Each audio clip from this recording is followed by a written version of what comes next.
In this video, you will learn how to use PySpark JSON functions to handle the string column, which contains the input columns of the JSON. Here is an example. You can see my dataset has 6 columns and 1 JSON column. Next, I'm going to show you how to handle this string column.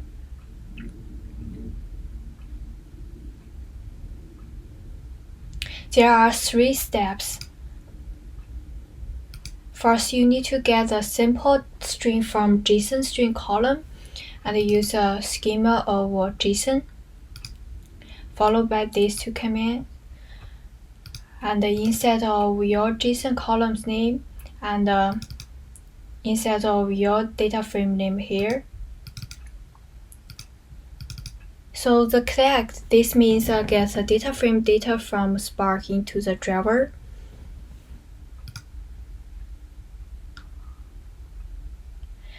So next step is prepare the columns for JSON tuple use. JSON tuple is used to query or extract the elements from JSON column and create the result of the new column. So for JSON tuple use, you need to get all of the column name. So the second step is get the name of columns for JSON tuple use. These 2 commands are used to get all the JSON columns name. And these 2 commands get the origin columns expand the JSON column. If you only have 1 JSON column, you don't need to do this one.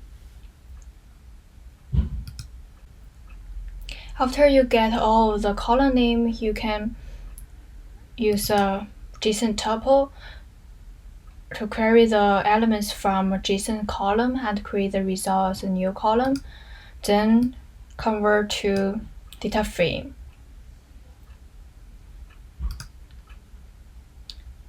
You can see I get a new data frame and all of the columns here. Now you will learn how to use PySpark JSON functions to handle the string column, which contains the input columns of the JSON. Thanks for watching this video. For learn more Incorta, please subscribe to the channel. See you next video.